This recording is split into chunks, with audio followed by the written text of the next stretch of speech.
میں آخر میں لیجنڈ ڈاکٹر علی محمد صاحب سے گزارش کروں گا کہ وہ نائٹرم فاسٹ سے متعلق اپنا ایکسپیرینس شیئر کریں. ڈاکٹر صاحب تھینک یو ویری مچ جی. بہت سارے ایکسپیرینس شیئر ہو گئے اور بیسکلی نائٹرم فاسٹ بھی بایو کیمسٹری سے اس کا تعلق ہے. اور اگین اکثر جو آج کل بایو کیمسٹری زیادہ چل رہی ہے تو بایو کیمسٹری کے جو 12 سالٹ سوشلر نے دیے تھے ان میں سے ایک ہے, لیکن بایو کیمسٹری سے 12 سالٹ تک محدود نہیں ہے. یہ تقریباً کوئی 70-80 قسم کے سالٹ بن جاتے ہیں. جیسے نیٹرم کی فیملی بھی کافی بڑی فیملی ہے. نیٹرم فاس ہے, نیٹرم میور ہے, نیٹرم سیلف ہے, نیٹرم آرس ہے, تو پھر ساتھ فاسفورس بھی اس کے ساتھ ایڈ ہو جاتی ہے. تو دونوں بڑی فیملی سے اس کا تعلق ہے. تو جو دوائی کسی بڑی فیملی سے تعلق رکھتی ہے, بلکہ ایک فیملی میں 2 فیملی اکٹھی ہو جاتی ہیں جیسے, تو نیٹرم کی فیملی پلس فاسفورس بھی آ گیا اس کے اندر. تو نیٹرم میور تو بیسکلی آپ نے دیکھا کہ میں نے پہلے بھی پچھلی دفعہ بتایا تھا کہ آسموسس پروسیس سے اس کا تعلق ہے. اور یہ ٹیشو سالٹ بھی ہے, مطلب یہ بنیادی سالٹس ہمارے ہیں جن میں بایو کیمسٹری اگر آپ پڑھیں تو میں نے بایو کیمسٹری دونوں سائڈ پہ پڑھی ہے, ہومیوپیتھک میں بھی پڑھی ہے اور ایلوپیتھک میں بھی پڑھی. تو یہ میڈیسن کا اثرات بھی رکھتی ہے. اور جب ہم اس کو لو پوٹینسی میں دیں گے 3x 6x یا اس تک ایکس پوٹینسی میں جائیں گے تو یہ نیوٹریشن رول پلے کرے گی کہ آپ کے اندر اگر نیٹرم فاس کی کمی ہے, جیسے ہم کہتے ہیں جی لیکٹک ایسڈ کو کنٹرول کرتی ہے یا سارکو لیکٹک ایسڈ کو کنٹرول کرتی ہے, تو یہ ایلوپیتھک میں بھی یہ نیٹرم فاس یوز کروایا جاتا ہے, سالٹ سارے یوز کروایا جاتے ہیں. ہمارے یہاں 2 طبقے ہیں جو زیادہ دلدادہ ہیں کہ جی ہم 6 ایکسپوٹینسی میں ایکسپوٹینسی کے لوگ زیادہ شوقین ہیں. وہ بیسکلی نیوٹریشن رول کے ذریعے بھی غذا کے طریقے کے طور پہ بھی, چونکہ ہم جب پوٹینسیز کی 3x 4x یا 6x میں لے کے جائیں گے تو تھوڑا سا اس پہ نیوٹریشن رول بھی آ جاتا ہے اور تھوڑا سا میڈیسن رول بھی آ جاتا ہے, ڈیلیوٹیڈ ہو جاتی ہے نا. اگر ہم اس کو 1x میں یا 1x سے نیچے یوز کریں گے تو ٹوٹلی نیوٹریشن رول پلے کرے گی. تو تھوڑا سا ہم اوپر جائیں گے تو پھر ان کو فائدہ جو ہوتا ہے اس لیے وہ خوش اس لیے ہوتے ہیں تو تھوڑی تھوڑی دوائی بھی ہے تو تھوڑا تھوڑا نیوٹریشن بھی. لیکن ہمارے جیسے لوگ جو اگریسو ٹریٹمنٹ کے قائل ہوتے ہیں یا زیادہ بیسکلی ہمارے اندر ایک سوچ یہ ہے کہ ہم تو یہ کہتے ہیں کہ homeopathy high potency, homeopathy high potency. جتنا آپ کروڈ فارم سے اوپر جاتے جائیں گے اتنی کوریٹیو ریشو جو ہے بڑھتی ہے. اس کی وجہ یہ ہے کہ میڈیسنس کا جو اصول ہے باڈی پہ کام کرنے کا, اور یہی سملر لا یہ ہے کہ every action is equal and opposite reaction. دوا کا ایک عمل ہے, پھر اس کا ایک رد عمل ہے, اور رد عمل جو ہے عمل کے بالکل الٹ ہے. وہ یہ ذہن میں رکھیں کہ بایو کیمسٹری میں بھی یہ دیکھیں کہ جو اس کا عمل ہے اس کے رد عمل میں جو خرابیاں آئیں گی اس کو پوٹینسی ٹھیک کرے گی. جو ریباؤنڈ ایکشن ہوگا نا, ریباؤنڈ, اس کو پھر پوٹینسی ٹھیک کرے گی. وہ آپ دیتے رہیں گے تو وہ مریض پیلیٹ ہوتا رہے گا پیلیٹ سے. یہ ذہن میں رکھیں کہ جو لو پوٹینسی ہے 1x 2x 3x یہ پیلیشن ہے میرے حساب سے, جو میرا ایکسپیرینس ہے. ہائی پوٹینسی اس کا دوسرا رخ ہے, اور آپ نے میڈیکل جتنا بھی پڑھا ہوگا اس میں یہ لکھا ہے کہ یہ دوائی یہ کام کرتی ہے, مطلب یہ دوائی موشن لگاتی ہے اور ہم موشن کو روکتے ہیں. جیسے جمال کوٹا ہے, کروٹن کا وہ موشن لاتا ہے اور ہم کروٹن 1 میں 2 میں لیتے ہیں, موشن روکتا ہے. یہ دس از اے سیملر لا.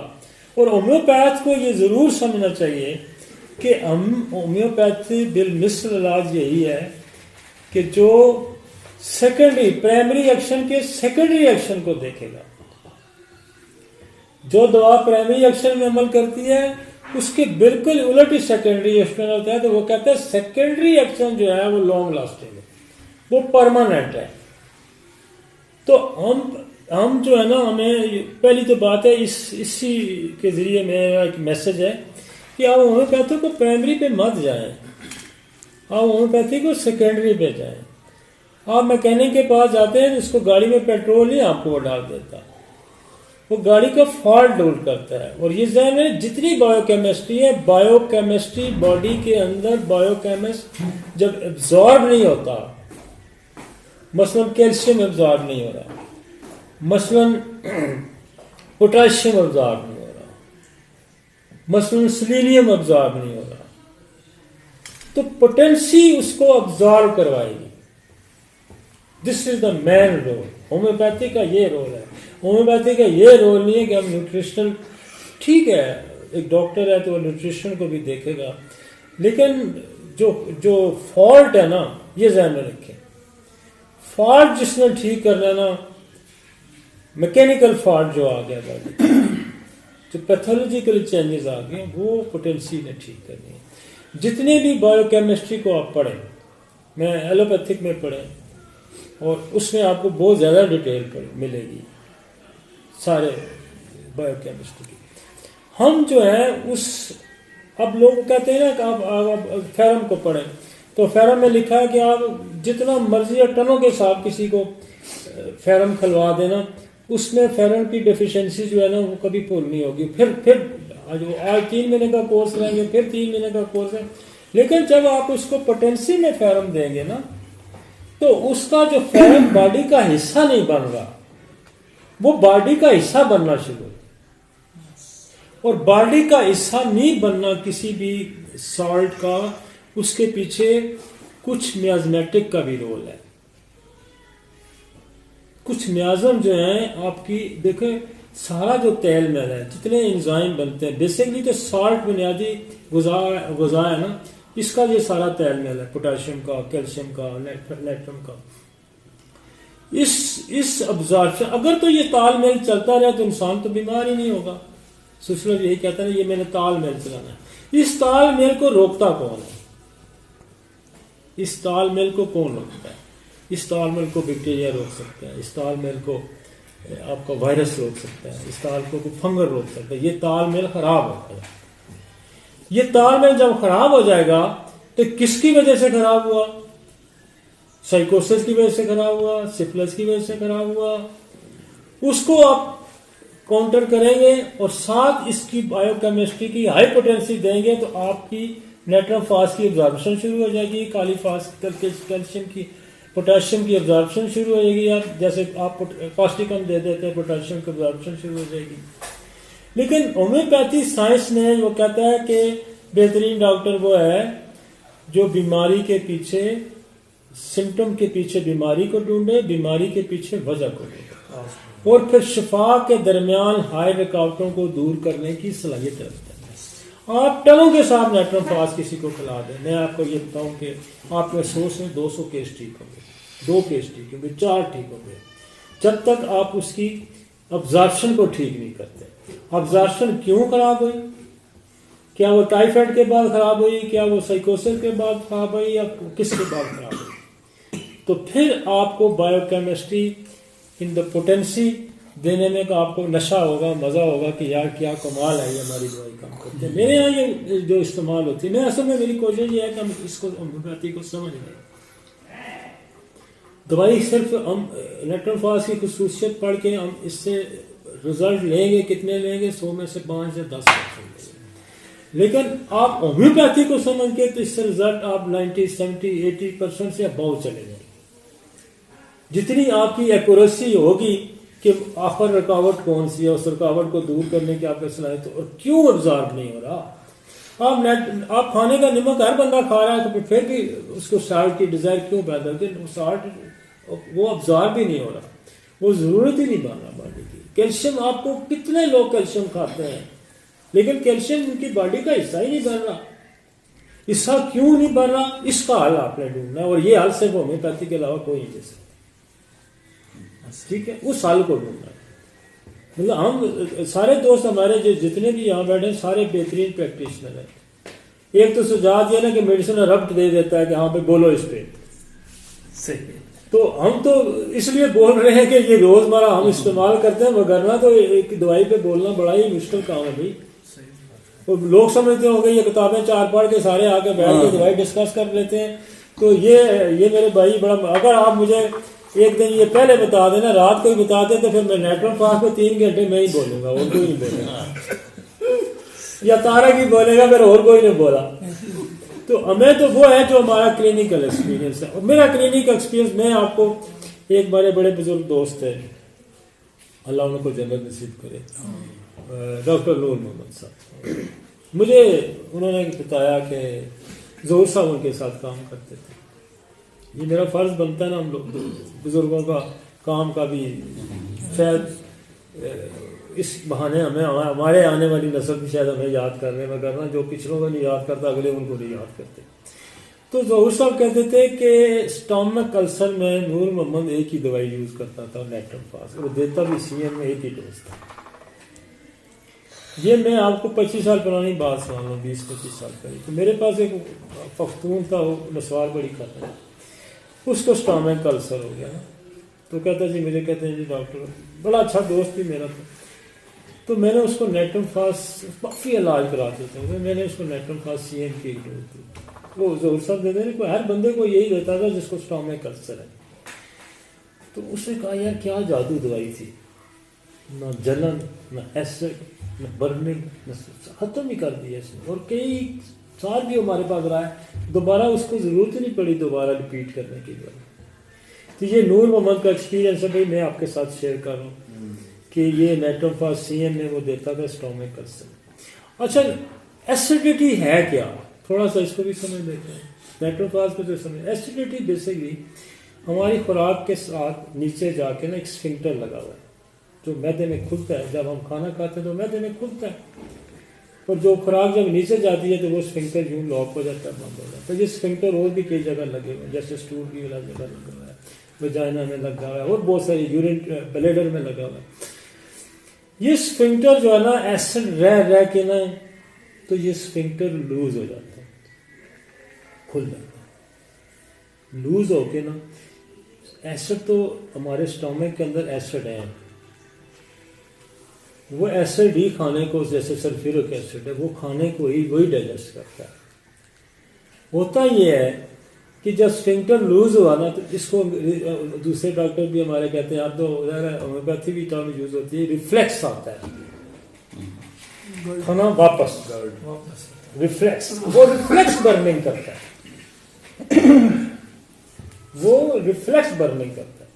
تو دس از دا مین میکانزم کہ اسفنکٹر لوز ہو گیا، پھیل گیا، کھانا جو ہی آپ لیٹتے ہیں تو ریفلیکس واپس، کھانا واپس آ جاتا ہے. حالانکہ وہ ہوتا یہ ہے کہ آپ بے شمار ظاہرہ ہم اسٹامک کا اشر بھی بڑا کرتے ہیں، بے تحاشا، اور خاص کر کے ہمارا اربن ایریا، چائے چلتی ہے، پھر پیسٹریاں چلتی ہیں، برٹی چلتا ہے، فلانا چلتا ہے، سارا یہ بیسک اسٹامک کے اس اسفنکٹر کو وہ لوز کر دیتا ہے. جیسے ہاں، اس لوز کرنے میں جو میڈیسن کام کرتی ہیں، پھر وہی آئرس ورسٹولک کر گئی، پھر آپ کی روبینیا کر گئی، جیسے طارق صاحب نے بڑی لمبی لسٹ آپ کو بتائی ہے، اور اس کے بعد پھر آپ کی نیٹرم فاس کر گئی. تو میرے یہاں نیٹرم فاس کا ایک تو استعمال وہاں جی ہوتا ہے، وہ نور محمد کے ایکسپیرینس پہ ہوتا ہے. دوسرا ہمارے یہاں اس کا استعمال جو ہوتا ہے وہ اطلام میں ہم کرتے ہیں. تو جو لوگ جن کو اطلام بہت ہوتا ہے ان کا ہم استعمال کرتے ہیں.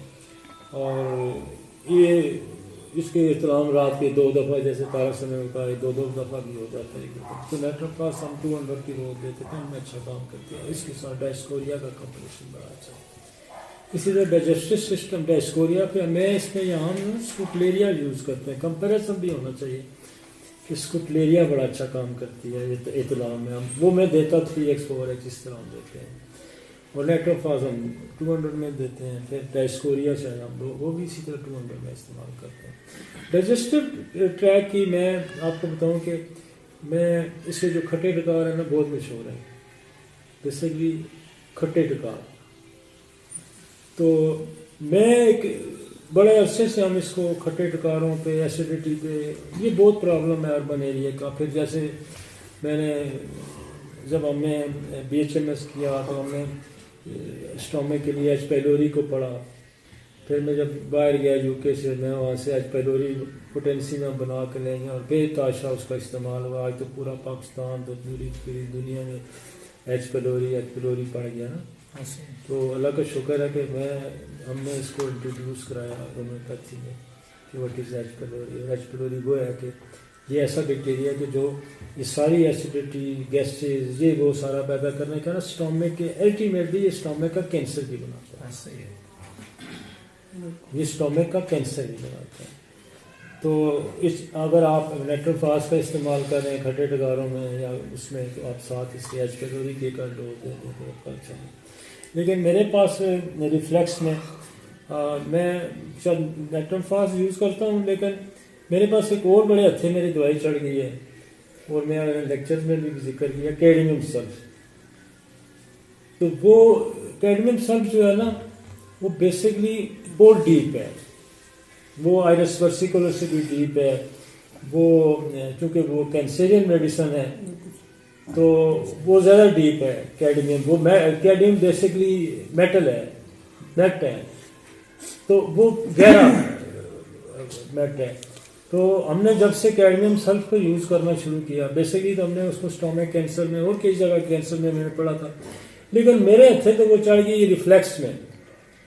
تو ہم تو سچی پوچھیں یہ ساری دوائیاں میں چھوڑ بیٹھا ہوں. آئرس ورسیکل دوسری روبینیا وغیرہ دیتے تھے آرسینک دیتے تھے فاسفورس دیتے تھے. تو اب روز ایک کیڈمیم سلف کی ڈوز دیتے ہیں تو کمپلین جو ہے نا کم ہو گئی ہیں. شکر الحمدللہ کہ ایک اور اگائی دوائی ہے. لیکن یہ دوائیاں پڑھ کے ہم یہ سارے سٹیجز سے اب ہم کیڈمیم پہ پہنچ گئے. اب کیڈمیم سے بھی ہم آگے نکل جاتے ہیں بعض دفعہ.